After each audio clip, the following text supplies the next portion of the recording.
अस्सलाम वालेकुम गाइज़, आज की वीडियो जो है वो है आप अपने पासपोर्ट की वैल्यू कैसे बढ़ा सकते हैं। तो सबसे पहले पासपोर्ट की वैल्यू का मतलब क्या है। आप लोगों को पता होगा कि पाकिस्तान का जो पासपोर्ट है ये इसका रैंक जो है ना दुनिया में नीचे से तीसरे नंबर पे है। हमसे नीचे है अफ़गानिस्तान आता है, फिर इराक आता है, फिर पाकिस्तान आता है।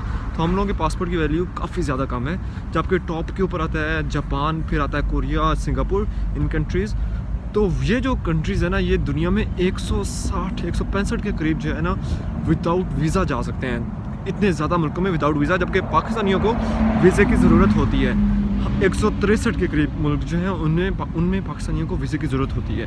तो ये बहुत ही जो है ना एक क्या कहते हैं लम्हा फ़िक्री है हम लोगों का कि हम लोग ट्रैवल नहीं कर सकते। लेकिन फिर भी माशाल्लाह काफ़ी लोग होते हैं जिनकी ख्वाहिश होती है दुनिया घूमने की। तो उनके लिए ये वीडियो है, उन जो आप और फिर भी घूमना चाहते हैं तो आप कैसे ट्रैवल कर सकते हैं, अपने पासपोर्ट की वैल्यू कैसे बढ़ा के दूसरे कंट्रीज़ में जा सकते हैं। तो गाइस, सबसे पहले अगर तो आप प्लान बना रहे हो फॉर एग्जाम्पल अमेरिका या ऑस्ट्रेलिया जाने का और आपके पासपोर्ट के ऊपर कोई वीज़ा नहीं है, ज़ीरो वीज़ा है, तो most of the time to be honest मैं सीधी बात बता रहा हूँ आपको, चाहे आपकी बैंक स्टेटमेंट भी बहुत ज़्यादा स्ट्रॉन्ग हो, लेकिन आप पहली दफ़ा अप्लाई करेंगे अमेरिका या ऑस्ट्रेलिया या न्यूजीलैंड इन कंट्रीज़ में, तो मेरे ख्याल में 90% चांसेस हैं कि आपको वीज़ा रिजेक्ट हो जाएगा।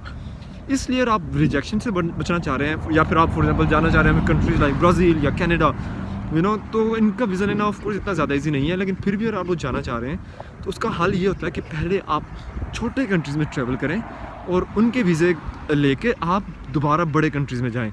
फॉर एग्जांपल मैं आपको बताता हूँ, पाकिस्तान के अंदर ज़्यादातर बहुत ईज़िली जो वीज़ा मिलता है वो है फॉर एग्जांपल मलेशिया का वीज़ा मिल जाता है, इंडोनेशिया का मिल जाता है, थाईलैंड का मिल जाता है, सिंगापुर का वीज़ा मिल जाता है, दुबई का मिल जाता है, सऊदी अरेबिया का मिल जाता है फॉर एग्जांपल। तो आप अपने पाकिस्तान से जो है ना इन कंट्रीज़ के वीज़ा लेके उन कंट्रीज़ में जाएँ। लेट्स से आपने एक किसी एजेंट के थ्रू बुक कर लिया, एक टूर बुक कर लिया टू वियतनाम का वीज़ा भी काफ़ी ईज़िली मिल जाता है। आपने वियतनाम का टूर बुक किया, 1-2 हफ्ते के बाद आप वापस आ गए, आपके पासपोर्ट के ऊपर वियतनाम का वीज़ा हो गया, ठीक है। आप उसके बाद जाते हो सिंगापुर चले जाते हो या मलेशिया चले जाते हो। ऑफ कोर्स आपको कि अभी कुछ खाने पे कुछ पाने के लिए कुछ खोना तो पड़ता है, खाने के लिए नहीं पाने के लिए, कुछ पाने के लिए कुछ खोना पड़ता है। तो आपने क्या नाम है, पैसे तो डेफिनेटली लगेंगे उस पूरे ट्रिप में, लेकिन आप बहुत ही अमेजिंग मेमोरीज़ या जो है ना ज़बरदस्त आपका टाइम रहेगा। आपको लेट्स से वियतनाम का वीज़ा मिल गया, वियतनाम का वीज़ा लग गया, आपको उसके बाद चले जाते हो सिंगापुर, फिर आप चले जाते हो थाईलैंड और मलेशिया चले जाते हो। अभी 4 वीज़े आपके पासपोर्ट के ऊपर हैं। तो डेफिनेटली जब आप दोबारा अप्लाई करोगे अमेरिका के लिए तो of course they will definitely think कि यार ये बंदा सही है, ये इतने कंट्रीज़ में घूम के आया हुआ है और ये एक फ्रॉडिया नहीं है, धोखेबाज नहीं है। तो डेफिनेटली आपको तब वीज़ा अप्लाई करने के चांसेस बहुत ज़्यादा होंगे। एक और चीज़ फॉर एग्जांपल अमेरिका नहीं चले और आप फिर जा रहे हैं ब्राज़ील और आपके पासपोर्ट के ऊपर 3-4 कंट्रीज़ के वीज़े हैं और आप लोग फिर जा रहे हो ब्राज़ील के वीज़े के अप्लाई करते हो, तो आई एम श्योर 90% चांसेस हैं कि आपको डेफिनेटली वीज़ा मिल जाएगा, क्योंकि आपको जो है ना पासपोर्ट की वैल्यू अभी काफ़ी ज़्यादा है, आपको वीज़े काफ़ी ज़्यादा मिले हुए हैं।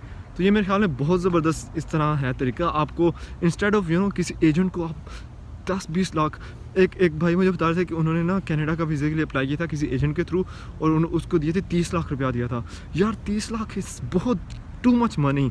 मुझे कोई कनाडा की नेशनलिटी देते 30 लाख की मैं ना लूँ, क्योंकि मैंने अपनी पूरी जो है ना मेहनत करके 30 लाख कमाए हैं। एक वीज़ा हासिल करने के लिए आप कौन पागल है यार, इतना ज़्यादा आप जो है ना सिर्फ 30 लाख के लिए और वहाँ जाके फिर ख्वार हो रहे हो, इलीगल स्टे कर रहे हो, तो ऑफकोर्स ऐसा करना नहीं चाहिए। तो उसके लिए क्या है कि आप अपने वो पैसे एजेंट के बजाय आप इस तरह के शॉर्ट ट्रिप्स जो है ना टूर करें दूसरे कंट्रीज़ में जहाँ आप इजीली जा सकते हो। वहाँ जाके वीज़े लें, वीज़े आपके पासपोर्ट के ऊपर होंगे तो पासपोर्ट की वैल्यू बढ़ती है और फिर आप जो है ना दूसरे कंट्रीज़ में जाके अप्लाई करें। ईज़िली कंट्रीज़ जो मैंने बता दी हैं, इन कंबोडिया हो गया, अज़रबैजान, ताजिकिस्तान, किर्गिज़स्तान, फिर हो गया मलेशिया, नेपाल, श्रीलंका और कंबोडिया हो गया, इंडोनेशिया हो गया, सिंगापुर, इन कंट्रीज़ के ईज़िली मिल जाते हैं, दुबई हो गया। तो इन कंट्रीज़ में जाएँ, ट्रैवल करें और अपने पासपोर्ट की वैल्यू बढ़ाएं और फिर जाके अप्लाई करें, क्योंकि अनफॉर्चुनेटली रियली ये बुरी बात है, ये अच्छी बात नहीं है डेफिनेटली कि और आप पासपोर्ट के ऊपर वीज़ा नहीं है और आप सीधा अप्लाई कर रहे हो तो रिजेक्शन हो सकती है। तो उस चीज़ को ऑफ कोर्स हमने किसी तरह कैटर करना होता है। तो उसका हल यही है कि आप अपने पासपोर्ट की वैल्यू बढ़ाएं और फिर अप्लाई करें। इंशाल्लाह गाइस, कोई और चाहिए हो, हेल्प चाहिए हो तो बताएं मुझे, I will let you guys know. Thanks a lot.